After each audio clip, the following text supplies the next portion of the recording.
Eden Hazard, all is forgiven. Welcome to episode 14 of the 59th Minute FPL podcast, hosted by myself, the FPL General.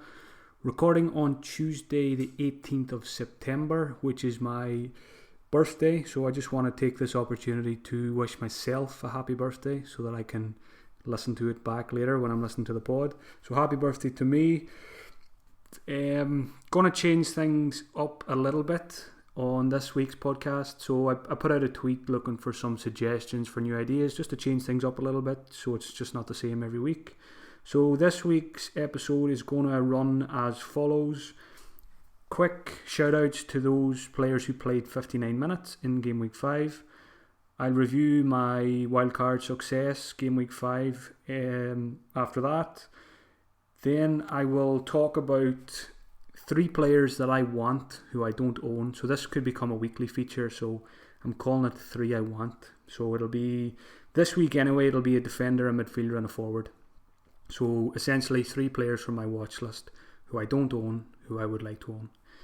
Then I had a suggestion on Twitter from FPL Heisenberg to talk about popular players that should be avoided. So what I'm going to do is I'm going to pick out three popular players who are owned by more than 20%, who I'm avoiding. So it's not to say everyone should avoid them, but it's going to be players that I'm avoiding, because I don't want to, tell everyone players to avoid and then they go and bang. So it'll be 3 players that I'm avoiding who are above 20% ownership. So I'll do that every week as well.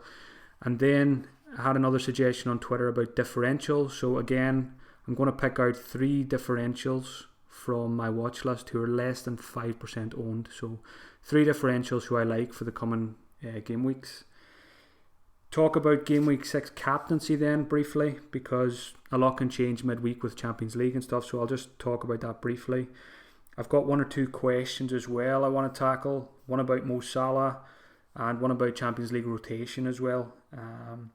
And I'll finish up the podcast. I want to do a quick shout out to the leader of my Beat the General Money League and also the leader of Elite 64, so that'll be just a minute or 2 on that as well. And I'll finish the podcast then just briefly mentioning Patreon and Slack as well. And I'm going to talk for a minute or 2 about men's mental health as well, just something I've started to do on Twitter, and just explain why I'm doing that. So we're going to get straight into it. First off, shout out to Tottenham's Moussa Dembele. 59 minutes, 1 FPL point. Congratulations, Moussa. So that's his first 59-minute appearance of the season, so I'm adding him to my list now. He was the only one, as far as I know, who played 59 minutes in Game Week 5. A notable mention goes out to Sergio Aguero.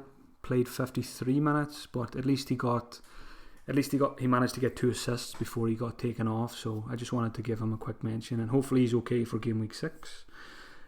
Pascal Gross didn't play in Game Week 5, so he's going to have to wait a little bit longer to get his third 59th minute appearance of the season. So I'm waiting hard for Gross to get his hat-trick of 59-minute appearances so I can invite him onto the podcast.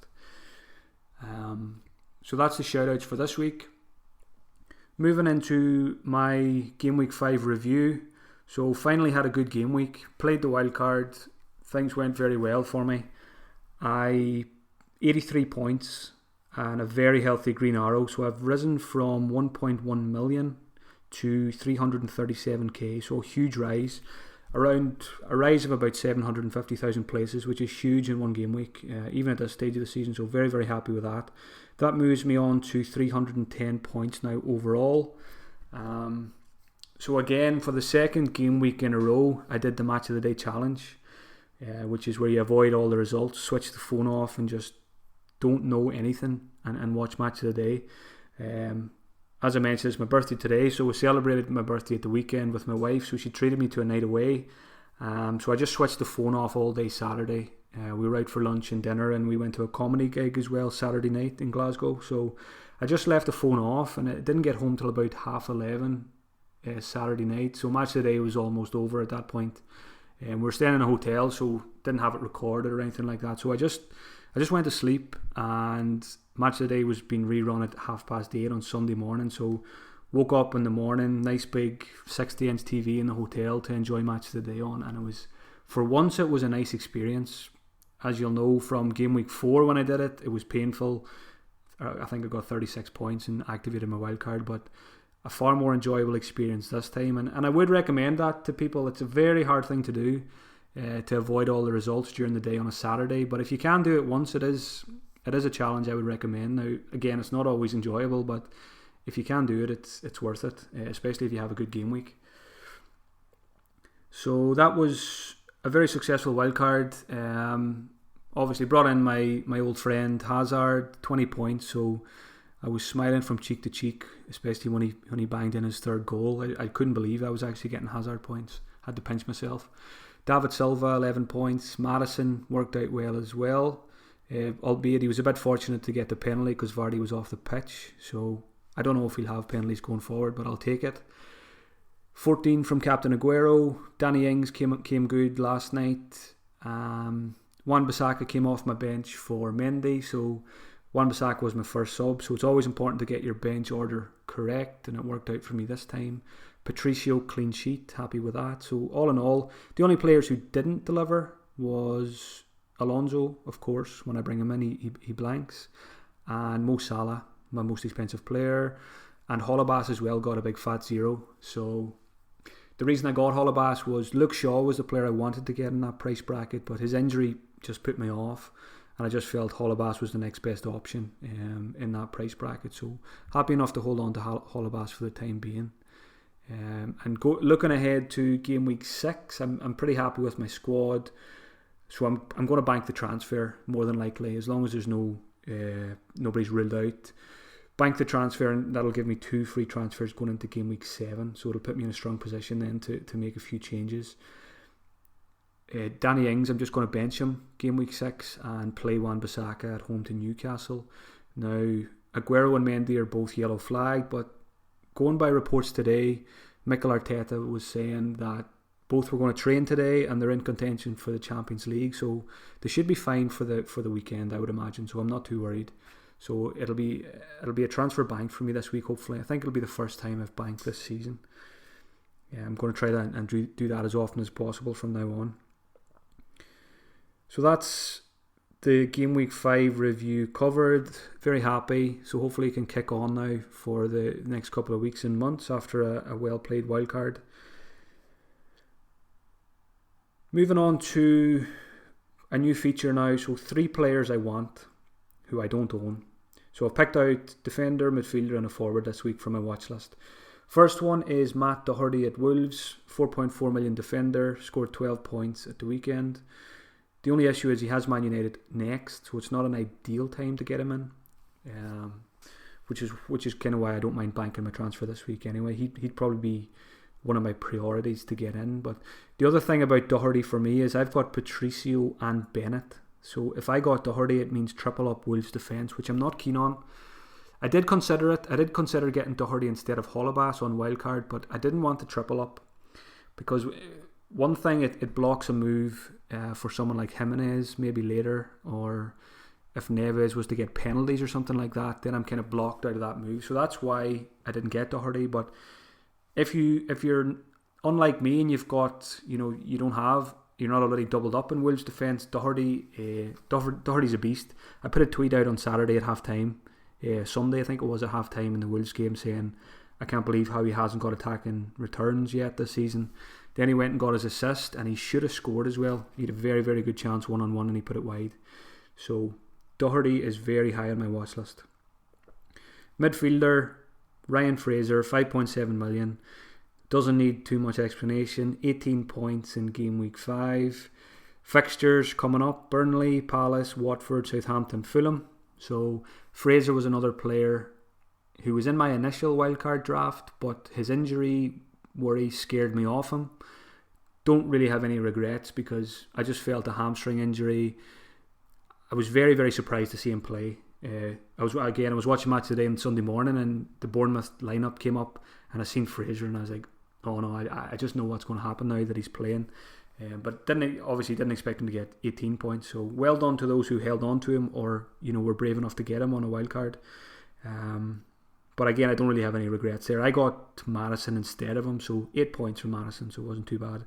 But Fraser, again, like Doherty, very high on my watch list now. So when it comes to my Game Week 7 transfers, I would imagine those two players will be have a very good chance of coming into my side.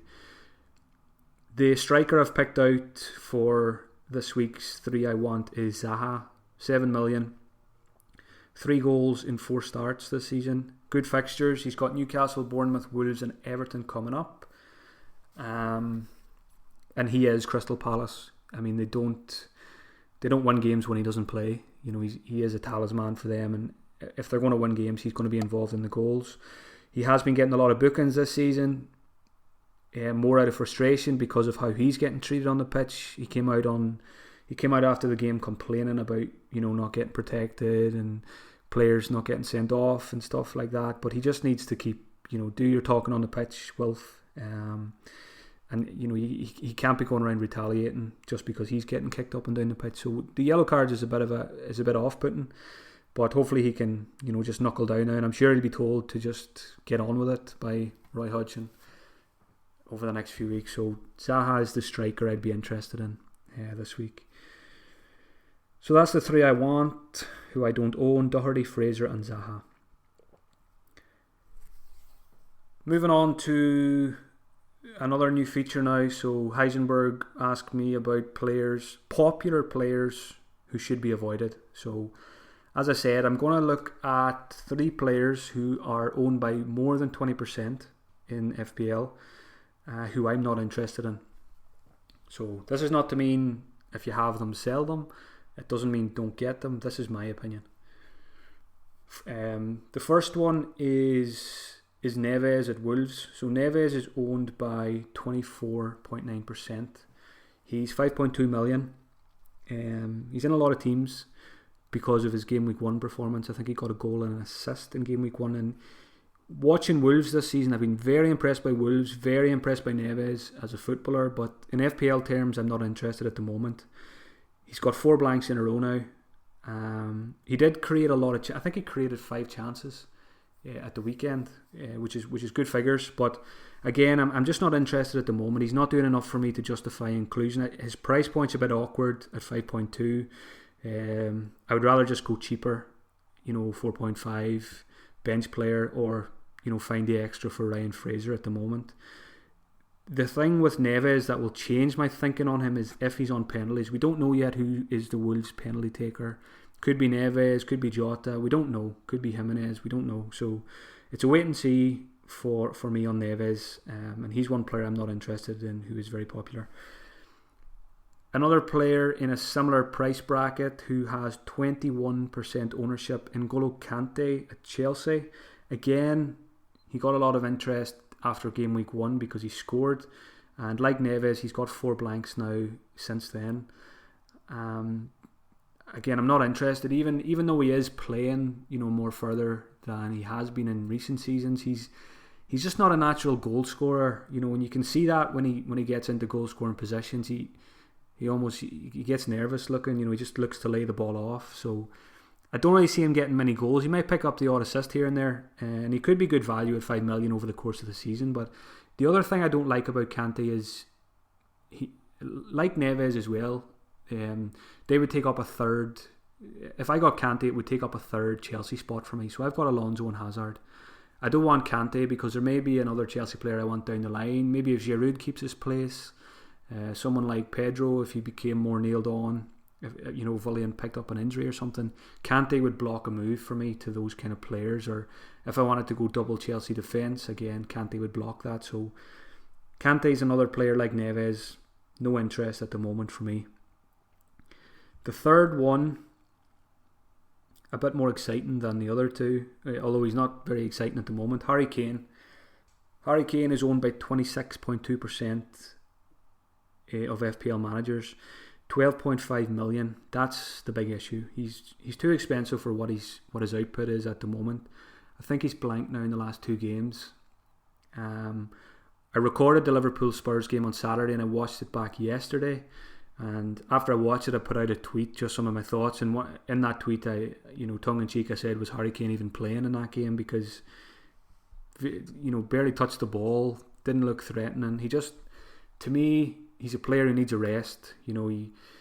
He's had the World Cup. Spurs had a lot of players playing in the latter stages of the World Cup, and I think that's starting to show now in their form. And obviously, they didn't sign any players during the summer, so their squad depth is no better than it was last season. Son was away, so he couldn't, fill in for Kane if they wanted to give Kane a rest. They've only got Llorente really as a backup striker who's not really good enough. So Kane has to play every week, which is detrimental really in his form, because he does look tired. There's no doubt about that. But there doesn't seem to be, Pochettino doesn't sound like he's going to give him a rest. He probably can't really afford to give him a rest because he doesn't really have anyone to play as an out-and-out striker. Apart from Son, really. And Son's best position is probably, playing off the wing anyway. So Kane's a player, he wants to play. He's like Sanchez, he wants to play every week. If he had a dodgy hamstring and it was his choice, he'd probably still go out and play because he's so hungry for goals and hungry to help the team and all. But it's negatively affecting him at the moment, in my opinion. And 12.5 million, I'm just not interested at that price. It's just too... I just can't justify paying it. Now, he does have good fixtures coming up, so maybe, there's a lot of talk going around about form and fixtures these days, and yes, fixtures can be, the catalyst for a form to begin. So he may go off on one over the next few weeks, but for me, until he starts showing signs, that he looks a bit sharper and he starts banging a few goals, and I'm not interested. So that's 3 popular players I'm avoiding: Neves, Kante and Harry Kane. So I'll try and do that every week. Look at a few players that are above 20% who I'm avoiding at the moment. Next new feature is Differential. So I'm going to look at players who are less than 5% owned, who are on my watch list, who I'm interested in. So 3 players this week. Matt Doherty, who I've already mentioned, he's 1.2% owned. So now that's going to rise. So he's definitely on the list this week. Raheem Sterling is owned by just 2.8% of FPL managers, which is it's a crazy figure really, considering what he did last season and what he's doing this season. He's got 3 goals in 4 starts. He's got great fixtures. So Raheem Sterling is a differential definitely worth looking at. Maybe if you're someone who doesn't have Salah, if you don't have Hazard, Sterling is definitely someone not to be ignored, and he has probably been overlooked this season because of Aguero and maybe David Silva and things like that. So I wanted to throw him in this week, just food for thought for people. And the third differential this week, 4.3% ownership, Josh King. Now, Josh King, I got rid of him on my wildcard, and of course he scores 11 points then. I brought in Wilson just because I feel Wilson's looked a lot better this season, looked a lot sharper. He's got more attacking returns as well. But King is on penalties again now, which is a big pull factor for me. And last week, obviously, I went for Wilson on wildcard. If I was wildcarding this week, I think the decision would be a lot closer between those two. It's probably about 50-50 on whether I would go Josh King or Callum Wilson. And the penalties might actually be enough for me to go Josh King. So I don't own Josh King. But the fact he's on penalties now, in Bournemouth, I mentioned when I was talking about Ryan Fraser, they've got great fixtures. So Josh King he's another one to consider this week if you're looking to bring in a striker. So that's a couple of new features added. I'm going to talk briefly about Gameweek 6 captaincy. Now, I'm recording on Tuesday, so it's very early to be talking about captaincy when we have Champions League and Europa League this week, because lots can change with those games. So I put out a tweet this morning just to gauge some opinion on the captaincy at this stage. So I put a tweet out. The first option was Salah and Mane, which got 50. Salah or Mane, so that got 54%. Hazard got 21%, and Aguero also got 21%. So at this point in time, Salah is probably going to be the number 1 captaincy option. Hazard will probably be second then, and depending on Aguero's fitness, he'll probably end up third. and I would imagine Mane will maybe be fourth then in the polls. So for me, at the moment, my armband is on Mo Salah, home game against Southampton. Can't really look past that at the moment. Now, things could change if Salah plays, 90 minutes Champions League and Eden Hazard gets a rest in the Europa League. That could make me think twice about things. Hazard against West Ham, away to West Ham, kind of interests me.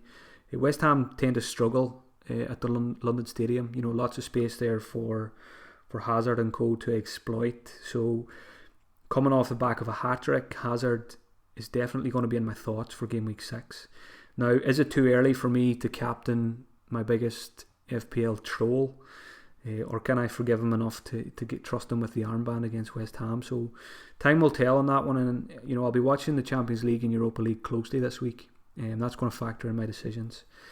If Salah looks good against, I think it's PSG tonight, if Salah looks good, I'd probably just stick with him for the weekend. Salah looked good to me against Spurs. Yes, he blanked again, but on another day, that could have been a brace. We had a lot of chances. If Mane had played him a pass when he played it to Keita instead, could have been a goal for Salah. So Salah, I've got a question about him later, so I'm going to come back to him. But just while I'm on this, Mane passed the eye test for me again against Spurs. I think it's a bit of a lottery really for the next few weeks out of those two, who's going to score the most points. So I don't think you can go wrong with either one of them. And even though I kept Salah on my wildcard, I still think it's a viable strategy to go without him for a few weeks, and spread the cash around. So the only problem with that is I'm just going to answer this question now when I'm here. The question was from FPL Rich on Twitter, was asking me, should we walk away from Salah now after his blanks? So my answer to that would be, I feel now is probably not the time to get rid of Salah because he's got Southampton at home. I think if you've kept him to this point, now is probably the wrong time to get rid of him. I would keep him for Southampton. I'd probably captain him against Southampton. And I mean, if he doesn't deliver then he's got 2 tough fixtures. I think he's got, I'm just getting it up in front of me here. Then he's got Chelsea and Man City. So, I mean, if he blanks against Southampton, then maybe that might be the time to get rid of him. But for me, keeping him to this point, I would just hold on to him for Southampton. I think last week maybe would have been the optimum time to sell Salah if you were going to do it, before the Spurs game. So for me, it's a hold on Mo Salah for game week 6 and then reassess. Now maybe it's different if you've got if you don't have Hazard, because if you think Hazard's essential for West Ham, then you're going to be tempted to do Salah to Hazard. So that's a tricky decision that has to be made for managers who don't have Hazard. And I don't want to even suggest what I would do in that case because I don't know. So that's captaincy. As I said, I'm on Salah for the moment. I will be tempted by Hazard if Salah plays 90 minutes in Europe and Hazard gets a rest. So I won't be making that decision until Friday night. Aguero away to Cardiff, another viable option as well, as is Salah. As is Mane against Southampton as well, playing against his former club. So that's captaincy for now. Again, there's not much point talking about it until closer to the weekend. So I answered FPL Rich's question on walking away from Salah. Another question I wanted to answer was from Martin Pramuka on Twitter. So he's asking, how should we deal with the Champions League rotation? So European rotation, I guess, in general, because we have Europa League as well. So it's inevitable. There's going to be players rested in the Premier League off the back of Champions League games or before Champions League games and things like that. So the simple answer to the question is have a strong FPL bench. Over the next few weeks, benches are going to be very, very important. You're going to have auto subs coming in.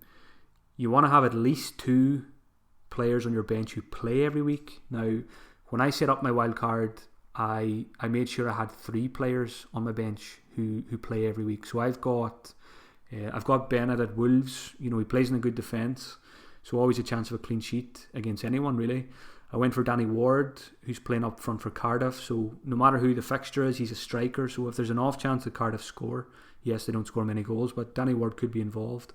And then I've also got Wan-Bissaka. So Wan-Bissaka he's the ideal bench player, and he's possibly going to be the best ever 4 million defender in FPL. So that was one of my goals on Wildcard, was to make sure I had 3 players on my bench who play every week, who can come in and do a job for me, no matter who they're playing. You know, Mendy didn't play game week 5. Wan-Bissaka came in and got me 9 points. So there's a prime example. And we're going to need those benches over the coming weeks. Players will get rotated, especially from the big sides. You know, the likes of your Spurs fullbacks, Man City players, Liverpool players. Players will get rested, so don't be surprised. Be prepared. Have a good bench. Have at least 2 players on your bench who can come in and do a job for you. They don't need to come in and get you 10 points. As long as they can come in and get you 2 or 3 points, that's a lot better than getting 0. And I mean, those 2 or 3 points could be the difference in you winning and losing your mini league come the end of the season. So don't ignore your bench. Don't ignore fires that you have in your squad. For example, this week, if you've got Salah and you don't have Hazard, yes, it's going to be very tempting to go Salah to Hazard. But if you've got issues like, you know, if you've got a couple of injured players on your bench, focus on those instead of the tempting transfers. Make the boring transfers that strengthen your squad, because squad depth is something you're going to need over the next few weeks, and you'll regret it if you ignore your bench. You know, if you're sitting with 2 or 3 players on your bench already who are red flagged, who are injured, you know, don't ignore it. Fix your bench. That's the 2 questions I wanted to tackle this week. Moving on now, I want to do a quick shout out to the leaders of my mini leagues. So first of all, my Beat the General mini league, which is open to all to enter. I think there's probably around 5,000 people in that league now. It's a huge mini league, and I'm hoping to see it on the FPL homepage soon, like it was last season as one of the best mini leagues. So anyone who gets to the top of this mini league at any point in the season deserves a shout out. So I'm going to shout it out every week now from now on. Just number 1. So Andrew McKinnon, well done on a amazing start to the season. Andrew is ranked 42nd overall, so absolutely superb start to the season. So he's leading my Beat the General mini league. If you want to join that mini league, you'll find the code on my Twitter bio. I don't know it off the top of my head. The Elite 64 league, which I run, which is a league made up of 64 of the best managers in the world. Current leader is Phil Ampleford. Phil scored 108 points in game week 5. Superb score. Phil is ranked 1,157 overall. So again, a superb start to the season from a top FPL manager. So Phil has 7 top 10,000 finishes to his name. So if you come across Phil anywhere on social media, make sure you give him a follow. He's someone worth listening to. So that's the 2 shout outs there. Quick shout out to my patrons. Thanks for all the new sign-ups. I got quite a few sign-ups off the back of last week's podcast. So thanks to those who have signed up in the last week. If you want to sign up, visit patreon.com/FPL General. Any questions you have about Patreon or Slack, just send me a message and I'll be happy to explain how it works and what it is. Basically, you get exclusive content from me, podcasts. I do live streams every week, so I did a live stream on Friday night with my patrons to reveal my wildcard squad and just answer any questions they had. I post articles from time to time as well on Patreon. So as I said, any questions you have about it, just send me a message. And the way Patreon works is you don't get charged until the 1st of every month, so you can sign up for the next, let's say 10 or 11 days, and if you don't find it useful, you can always cancel it before the 1st of October. So if you on last week's podcast, I mentioned it in more detail about Slack and how it works and stuff. So if you want to hear that, just listen to last week's podcasts, which was, I think it was episode 13, and the title was Wildcard Activated. So towards the end of that podcast, you'll find a lot more information. Something else I wanted to mention briefly, anyone who follows me on Twitter might have noticed that I've started doing a couple of tweets from time to time about men's mental health. the reason I've started doing that is, number one, I started listening to a very good podcast called Man Talk, and I would recommend anybody to give that podcast a listen, whether you suffer from mental health issues or not. It's an excellent podcast. It helped me to understand a lot more about mental health, especially when it comes to men. The other reason was looking at my Twitter analytics. 95% of my followers are male, which is absolutely huge. And hopefully I get more female followers as the months and years go on in FPL. We want to get more and more females playing fantasy, and it would be great if a female could actually win FPL. That would be superb. So maybe this will be the year that we'll get that. So that was the reason. 95% of my followers are male, and I just seen it as a very good opportunity for me to do something good with my Twitter account. Raise awareness of men's mental health, get more men talking, get more men reaching out for help if they need it. And I just wanted to point out two Twitter accounts in general that you should follow. One is the Cam Zone, so it's at the Cam Zone, and the other one is at Mind Charity. So check out those two Twitter accounts. I'm sure both have very good websites as well for anyone who needs support. It's important to remember, us men, we tend to bottle things up, and I've done it myself in the past over the years. But the best thing you can do if you're suffering is to talk to someone. Reach out to someone, reach out to anyone. Just tell someone how you're feeling, whether it be a friend, a family member, a GP, or even a stranger. Reach out to someone. Don't suffer on your own, don't suffer in silence. And as I mentioned on Twitter, my DMs are always open, so if you feel you can't speak to someone and you want to just speak to a stranger, just send me a message. Just say, even if you just want to talk about FPL, just let me know. Just send me a message and just reach out to me. I've had at least, I would say, I've had around 20 people now reach out to me since I've started doing the tweets, which is superb. If I just had one person reach out to me, that would have been worth it, for the tweets. So I'm going to keep doing those. If you see those tweets, you can row in behind it as well and give them retweets as well. And I think together we can do something positive in the FPL community when it comes to mental health and men's mental health in particular. And I'm thinking maybe down the line in a couple of weeks' time, maybe to do some kind of fundraiser, maybe for a charity like the Cam Zone. So keep an eye out for that, and I'll give more information about that and how you can, get behind it. And I'll be open to ideas as well about how we could maybe do something as a community in that sense. Whether it be FPL related or not, we can come up with a few ideas. So just wanted to mention that. I think that's everything I wanted to cover this week. So good luck in game week 6. Be very patient with your transfers this week, just because of the Champions League and Europa League. Lots can change, and it's not just Europe. Injuries can occur at any time in training. We've seen it with Kevin De Bruyne this season. So now is the time, if ever, in your season to start being more patient than you were before. Maybe don't worry about team value as much as you have been over the first few weeks. Things should calm down in that sense now anyway.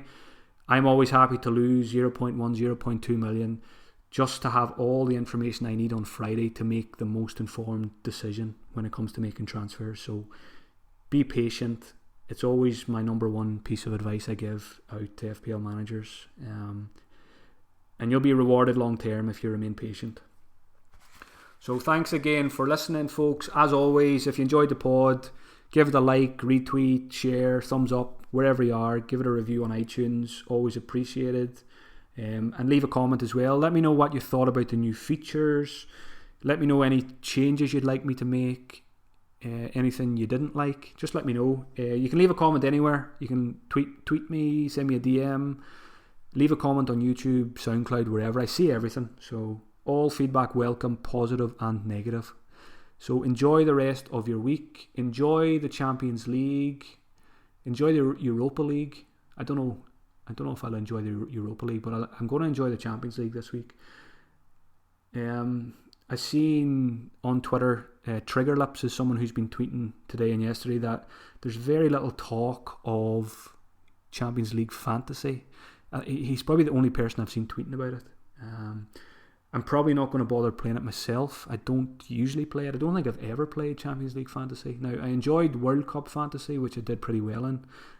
But at this point, I mean, I've got, about 4 or 5 hours to decide whether I'm going to play Champions League fantasy or not. But at this point, I don't think I'll bother. So, good luck to those who are playing UEFA Champions League fantasy. From what I've heard, they've done great work with their app and their website and stuff. So, it could be worth checking out. Right, I'm just rambling on now, so cheerio folks, and I'll be back next Tuesday with episode 15.